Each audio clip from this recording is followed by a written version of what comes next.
monde associatif expérimente et étudie des solutions au cœur de la ville pour améliorer la vie des habitants. Souvent très riches d'enseignements, ces solutions méritent d'être partagées. Je m'appelle Frédéric Vuillot, je suis journaliste et je pars à leur découverte. Vous écoutez Ville solidaire, Ville durable, le podcast de la Fondation des solidarités urbaines, le laboratoire des bailleurs sociaux de la ville de Paris, qui offre ici un espace de partage d'expériences aux projets qu'elle soutient. Aujourd'hui, nous sommes avec Nicolas Bonlieu, administrateur de l'association Basiliade, et avec Noémie Stella, qui est docteur en sociologie. Et ensemble, on va parler à la fois de lutte contre l'isolement, d'hébergement de personnes fragiles ou exilées, mais on va aussi parler de suivi médical et psychologique. Nicolas Bonlieu, bonjour d'abord. Bonjour. Expliquez-nous ce que fait l'association Basiliade pour qu'on plante un petit peu le décor ensemble. Basiliade est une association issue de la lutte contre le sida, qui est née il y a 30 ans et qui accueille, accompagne et héberge des personnes toujours en précarité et parfois malades, avec un objectif qui est le retour à l'autonomie. Et nous accueillons aujourd'hui environ 1000 personnes par an, dont 500 sont hébergées par Basiliade. Noémie Stella, vous êtes donc docteur en sociologie. Est-ce que vous pouvez nous dire en quoi consiste votre travail et ce que vous faites avec l'association Basiliade ? Oui, donc la rencontre avec l'association Basiliade s'est faite en janvier 2019. Donc moi, j'étais inscrite en thèse à l'ENS et à l'EHESS. Et avec l'association Basiliade, on a monté donc une recherche-action. Alors ça veut dire quoi, une recherche-action ? Vous faites un travail de recherche et en parallèle, qu'est-ce qui se passe ? En fait, une recherche-action est une recherche en 2 temps. Une première partie des diagnostics où on va voir les problématiques des terrains rencontrés par la population ciblée. Et après, dans une deuxième phase, on va construire avec les personnes enquêtées et les collègues des Basiliades, une réponse concrète pour répondre à ces besoins identifiés dans la première phase. Donc moi concrètement, quand en janvier 2019 j'ai intégré l'association, j'ai commencé avec un travail de terrain, donc avec l'association Basiliade, il y a eu plusieurs associations LGBT qui ont été contactées et qui ont pris part à ces travaux-là. Accept Testé, les lesbiennes dépassent les frontières, l'Ardis, Afrique Arc-en-Ciel, les centres LGBT, etc. Il y a eu aussi des hôpitaux, il y a différents partenaires donc, qui nous ont orienté des personnes LGBT en situation de précarité qui avaient envie d'entamer cette recherche avec moi. Donc c'est une recherche longitudinale, ça veut dire que j'ai réalisé des entretiens et des observations participantes sur le long terme. Je n'ai pas vu les personnes une seule fois, je les ai vues à plusieurs reprises sur 3 ans et demi. Pour identifier notamment les obstacles auxquels il et elle n'arrivaient pas à s'en sortir tout seuls. Il y avait besoin d'un projet un peu structurel qu'on pouvait mettre en place pour répondre à ces besoins-là. Donc vous êtes en train de recueillir la parole, à l'époque en tous les cas, parce que votre projet aujourd'hui est terminé, vous étiez en train de recueillir cette parole. Mais Nicolas Bonlieu, qu'est-ce qui vous a pris à l'association Basiliade de vouloir mener ce travail de recherche-action ? Qu'est-ce que vous cherchez à savoir ? Et à propos de quel public précisément ? Alors, issu de la lutte contre le sida, Basiliade avait ce lien affectif avec le monde LGBT et notre président notamment et l'ensemble du conseil d'administration de Basiliade avaient à cœur d'essayer de mieux comprendre les parcours de ces jeunes adultes LGBT en précarité à Paris, ces parcours d'errance, et à partir d'une étude et d'une recherche d'expertise, en tirer des enseignements pour ensuite apporter des réponses. Alors, qu'est-ce que ça veut dire quand on s'appelle Basiliade et qu'on accueille une chercheuse qui vient faire un travail de terrain ? Comment se déroule le partenariat ?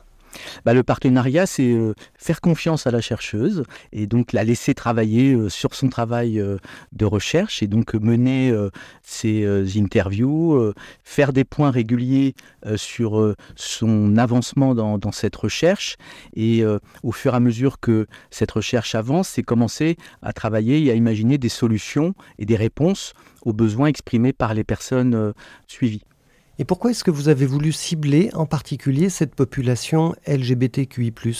Parce qu'il nous a semblé que ces populations avaient des critères de vulnérabilité précis qui accentuaient leur précarité. Et que donc il était important de pouvoir les identifier pour ensuite apporter des solutions. Noémie Stella, vous avez donc mené de nombreux entretiens. Combien ? 162 entretiens sur 48 personnes. Donc au total, il y a eu 48 enquêtés, participants et participantes à l'enquête. Qu'est-ce qui ressort de ces entretiens? On a des tranches de vie sans doute extrêmement fortes. Oui, déjà, un premier élément, c'est que la majorité de ces personnes-là, c'est des personnes exilées. Donc, on a une majorité des personnes qui sont d'Afrique subsaharienne. Il y a aussi des personnes qui sont du Maghreb, donc Afrique du Nord, partie Asie, Bangladesh notamment. Et on a une partie aussi d'Amérique du Sud. Il y a que 8 Français et Françaises dans l'enquête. Donc, on parle vraiment des personnes LGBT exilées en grande majorité. Les fils rouges, il y en a plusieurs, mais c'est lui qui a été vraiment malheureusement transversal à tous les récits de vie a été la précarité résidentielle. Et donc, la question de la précarité résidentielle des personnes LGBT est centrale parce que ça reste un point aveugle à la fois dans la recherche scientifique et à la fois d'un point de vue des terrains. Par exemple, on a tous les questionnaires des enquêtes sans domicile où on ne peut pas, par exemple, la question d'identité de genre et d'orientation sexuelle n'est pas posée. Donc, on ne sait pas aujourd'hui comptabiliser combien de personnes LGBT il y a à la rue, alors que dans d'autres pays, aux États-Unis, au Canada, on a ces genres d'enquêtes. Donc aujourd'hui en France, on ne sait pas les spécificités des personnes LGBT à la rue ou prises en charge dans des dispositifs d'hébergement généralistes. Et donc finalement, mon travail de recherche a été de montrer qu'est-ce qui se passe pour les personnes LGBT exilées qui n'ont pas de logement personnel, qu'est-ce qui se passe quand elles arrivent à être hébergées dans des dispositifs généralistes, qu'est-ce qui se passe avec les réseaux informels qu'ils arrivent à mobiliser, donc notamment la famille, les compatriotes hétérosexuels qui habitent dans la région d'Île-de-France, ou encore avec les réseaux LGBT mobilisables. Et donc, mon travail porte vraiment sur qu'est-ce que ça fait d'être exilé, LGBT et en situation de précarité. Donc. Pourquoi c'est important de creuser cette question-là chez ce public-là? Parce qu'on pourrait dire, bon ben voilà, il y a des sans-abri, et ben il faut apporter une réponse en matière de logement, qu'on soit LGBT ou pas. En fait, pour les personnes LGBT exilées, on est vraiment en croisement des vulnérabilités spécifiques. Donc, quand on a une personne LGBT visiblement LGBT, donc déviante en termes des genres, il y a des discriminations spécifiques à leur égard. Et donc, en fait, pour les personnes LGBT en errance, il y a beaucoup plus de risques d'agression quand elles n'ont pas de logement. Et aussi, l'enquête Virage, menée par l'INED, nous a montré que les personnes LGBT ont beaucoup plus de conflits intrafamiliaux que les personnes hétérosexuelles. Et donc, il y a aussi beaucoup plus de ruptures familiales, des personnes qui sont mises à la porte de la part de leur famille. Nicolas Bonlieu, est-ce que ce public LGBTQI+, est nombreux parmi les personnes que vous accueillez chez Basiliade? Alors, le résultat de la recherche-action menée par Noémie nous a conduit à créer un dispositif et une maison spécifique pour accueillir ce public adulte LGBT en précarité. Donc cette maison s'appelle l'Escale, qui est donc, comme son nom l'indique, une escale dans leur parcours, et donc propose de l'hébergement ainsi que de l'accompagnement global pour leur permettre de se poser et d'avancer dans leur parcours vers l'autonomie. Est-ce que l'adresse est secrète? L'adresse n'est pas secrète. On a des locaux avec des espaces de convivialité et des salles de réunion rue Saint-Denis, au cœur de Paris. Et ensuite, le dispositif d'hébergement est un dispositif en diffus au travers d'une douzaine d'appartements répartis dans Paris. Donc c'est très novateur, notamment avec un soutien de l'État via la DRIL, qui est le financeur à Paris de l'hébergement d'urgence et qui a accepté ce principe d'accompagner un centre d'hébergement d'urgence basé sur ces critères d'orientation sexuelle et d'identité de genre. Qu'est-ce que ces logements ont de particulier? Ils ont de particulier d'être d'abord des colocations en diffus. Et donc, en diffus, ça veut dire un appartement par-ci, par-là, exactement, dans différents immeubles. Voilà, une douzaine d'appartements répartis dans Paris, 48 jeunes, des appartements de 3 à 9 chambres. Et donc, c'est une vie relativement éloignée des équipes d'accompagnement qui ne sont pas donc sur place dans les logements. Et puis, une équipe de bénévoles qui va également apporter une complémentarité et des activités de convivialité pour ces jeunes. Combien de bénévoles vous avez? Aujourd'hui, une quinzaine de bénévoles qui sont réguliers et qui proposent des repas de convivialité, des sorties culturelles, sportives pour ces jeunes. Noémie Stella, qu'est-ce qu'on apprend de votre travail, en particulier sur les leviers de lutte contre la précarité chez ces jeunes LGBTQI+, qui sont sans domicile fixe? Donc déjà, peut-être un des résultats, c'était que les personnes qui arrivaient à être prises en charge dans un dispositif d'hébergement, j'ai dit qui arrivent parce qu'en Île-de-France, il y a une saturation structurelle des centres d'hébergement généralistes et pour les personnes exilées en demande d'asile. Il n'y a que 30% des exilés de demande d'asile qui vont être finalement hébergés. Donc pour ceux et celles qui arrivent à être hébergés dans des centres d'hébergement, j'ai eu énormément de témoignages des discriminations, d'agressions et des craintes de subir des agressions LGBTQ-phobes. Donc un premier constat, c'est que aujourd'hui, les centres d'hébergement sont structurés de manière binaire. Ça veut dire que la majorité sont divisées par sexe. Donc, ça fait que les personnes qui ne rentrent pas dans ces binarités-là, elles sont discriminées déjà tout de suite au niveau d'accès. On pense notamment aux personnes trans et aux femmes trans qui, dans la thèse, sont celles qui ont reporté les plus de difficultés d'accès à un centre d'hébergement. Et aussi qu'une fois qu'elles rentrent dans les centres d'hébergement, ils et elles, en fait, elles vont être discriminées par les autres personnes hébergées. Donc ça, c'est un des premiers résultats.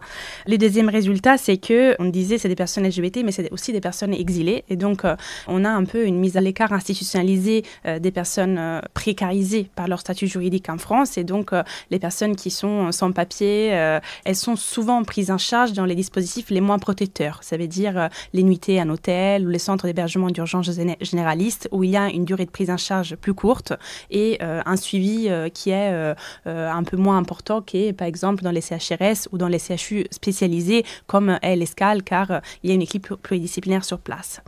Un deuxième résultat de la recherche, c'est qu'elle a montré l'importance de former les équipes des centres d'hébergement. Donc, en fait, là où il y avait des alliés au sein des équipes, l'accueil et l'accompagnement des personnes LGBT a été beaucoup plus important et positif.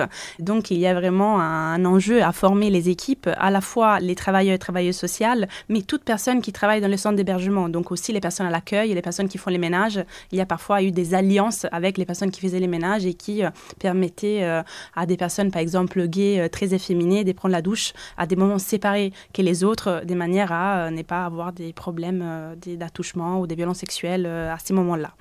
Et une troisième chose, c'est peut-être de concevoir des dispositifs avec les personnes concernées. Donc, on a conçu tous ensemble ces dispositifs-là et l'effet que l'Escale a pris cette forme, c'est parce qu'ils et elles ne voulaient pas revivre les violences qu'ils avaient vécues dans les autres centres. Donc, c'est des appartements en colocation, en diffus, et ce n'est pas une structure, effectivement, un gros bâtiment où à chaque étage, il y a plusieurs chambres, car ça a été une demande. Il y a aussi un droit à la vie affective et sexuelle qui est très important, qui est resté central, car dans la majorité des centres d'hébergement, les personnes ne peuvent pas recevoir dans leur chambre des visites. Donc, cette partie-là, c'est des personnes qui sont donc minorées d'un point de vue des sexualités et des vies intimes, alors qu'à Basiliade, ça a été un peu un pilier de l'Escale.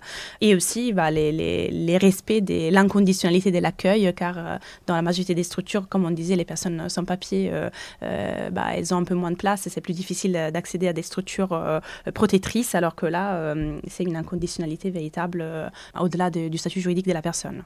Nicolas Bonlieu, comment est-ce que vous avez reçu ces observations? Est-ce que ça reflète bien ce que vous vivez au quotidien sur le terrain? Et qu'est-ce que vous allez en faire? Complètement. Le premier enseignement, ça a été de, évidemment, identifier le fait que l'hébergement est le point de départ pour ces jeunes pour construire leur avenir et leur parcours vers l'autonomie, et qu'une fois dans cet hébergement stable, sécurisant, on peut attaquer les sujets d'accès aux droits, d'accès aux papiers, de santé, d'accès à une formation, à des revenus, à un travail, pour ensuite sortir de l'escale. L'escale, c'est encore une fois une escale, donc l'objectif, c'est une fois arrivé, poser et stabiliser la situation et travailler sur ce parcours, sortir de l'escale et aller vers un dispositif d'hébergement plus pérenne qui va être un foyer de jeunes travailleurs, une résidence sociale, un appartement en solibail par exemple. Et donc c'est vrai que depuis maintenant l'ouverture du premier appartement en septembre 2020, on a connu aujourd'hui plus d'une vingtaine de sorties positives de ces jeunes qui ont, j'allais dire, entre guillemets, réussi ce parcours vers l'autonomie. Alors si vous deviez retenir un ou deux éléments particulièrement forts de ce projet, ce seraient lesquels ? La colocation est un élément déterminant du projet parce qu'il vient renforcer l'autonomie des jeunes, notamment dans le vivre ensemble. Ces jeunes ne se choisissent pas et donc doivent apprendre à cohabiter et à respecter leurs différences.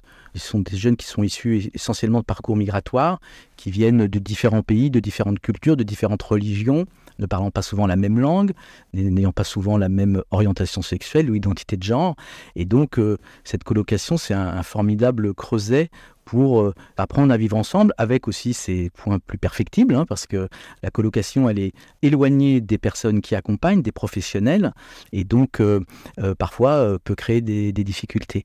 Ce qu'on a aussi appris, c'est l'importance des traumas psychologiques vécus par ces jeunes dans leur parcours migratoire, parce que ce sont souvent des jeunes qui ont vraiment fui leur pays pour sauver leur peau, entre guillemets, parce que dans leur pays, en danger de mort, souvent, de par leur propre famille ou leur environnement proche. Et donc ces jeunes suivent des parcours de plusieurs mois, parfois plusieurs années, passent par différents pays de l'Europe de l'Est, des parcours qui sont parfois difficilement d'ailleurs entendables et très émouvants. Et donc quand ils arrivent en France, ils se retrouvent à la rue. Donc c'est vrai que l'escale pour eux c'est une bouée de sauvetage, mais les traumas psy vont être un élément qui peut être parfois perturbant et en tout cas va ralentir le parcours vers l'autonomie. Donc on a un vrai travail sur la santé à Basiliade et notamment à l'Escale avec une psychologue à mi-temps, une infirmière à mi-temps qui va coordonner les parcours de soins pour traiter ces sujets de santé. Noémie Stella, qu'est-ce que vous retenez, vous, comme élément le plus essentiel de votre travail de recherche à l'Escale ? Peut-être 2 éléments. Les premiers, c'est l'importance de la convergence des luttes. C'est-à-dire qu'effectivement, il y a à la fois les luttes pour les droits des personnes LGBT et aussi les droits pour les personnes exilées, notamment les personnes... les deux, c'est des personnes qui donc sont marginalisées. Et donc, on se rend compte que souvent, les politiques d'hébergement et les politiques migratoires dans ces dernières années tendent malheureusement à converger. Et donc, quand on cherche à s'intéresser à ces thèmes-là, il faut vraiment mener une lutte transversale, je pense, et s'intéresser à ces 2 causes qui sont vraiment entrelacés. Et le deuxième, c'est la force du collectif, c'est-à-dire que cette enquête a été menée avec des personnes concernées, avec une association médico-sociale, avec les mondes de la recherche, avec des associations LGBT militantes, dont la majorité, c'est des bénévoles. Et donc, c'est très important, cet équilibre et ces alliances, et il faut vraiment faire trésor de ces réseaux qui, quand il s'établit, il est très efficace et il apporte la parole des personnes concernées avec les ressources, les savoir-faire de l'association. Je trouve que ça a été une formule gagnante. Partenariat très riche en tous les cas. Alors, si vous deviez donner un conseil à d'autres porteurs de projets qui veulent eux aussi se lancer dans une recherche-action, qu'est-ce que vous leur diriez ? Alors, moi, d'un point de vue donc de la recherche, je dirais que c'est très intéressant pour les chercheurs et les chercheuses de s'engager dans des enquêtes chiffres et des recherches-actions avec des associations. Moi, de mon côté, j'ai énormément appris en travaillant à Basiliade, car j'ai travaillé avec une équipe pluridisciplinaire, avec des travailleurs et travailleuses sociales, des infirmières, des médecins, des psychologues, des juristes. Et donc, ça apprend un savoir-faire concret des terrains qu'on n'a pas quand on vient du monde de la recherche. Et aussi, un avantage, c'est que dans le monde scientifique, on fait des enquêtes théoriques qui sont très importantes, mais on a rarement la chance d'arriver à des résultats concrets, à créer des dispositifs. Parce que vous êtes dans la vraie vie, Nicolas Bonlieu, c'est ça ? Est-ce que vous auriez un conseil à donner à d'autres porteurs de projets qui veulent eux aussi se lancer dans une recherche-action ? Baser une action sur une recherche et sur un travail d'analyse a permis de poser des bases solides et légitimes ensuite pour présenter le projet et, entre guillemets, le vendre aux financeurs. Et je pense que dans le monde associatif, on avance de manière parfois un peu trop empirique, alors que avec ce travail réalisé par Noémie, on a pu avancer sur des bases réelles, des analyses concrètes, une file active et des jeunes qui étaient déjà prêts à rentrer dans le dispositif. Et puis avec le soutien de la Fondation des Solidarités Urbaines, ça nous a permis vraiment d'aller très vite ensuite dans le concret. Et donc je pense que c'est important de pouvoir comme ça avancer sur la base d'une recherche. Eh bien, merci beaucoup à tous les deux pour ce très joli témoignage. Nicolas Bonlieu, Noémie Stella. C'était Ville solidaire, Ville durable. Vous pouvez retrouver cet épisode et tous les autres sur toutes les grandes plateformes de podcast, sur le média de l'économie sociale et solidaire mediatico.fr et sur le site internet de la Fondation des Solidarités Urbaines, fondée par les bailleurs sociaux Paris Habitat, la RIVP, Logiciemp, Aximo, l'habitation confortable et l'habitat social français. À bientôt.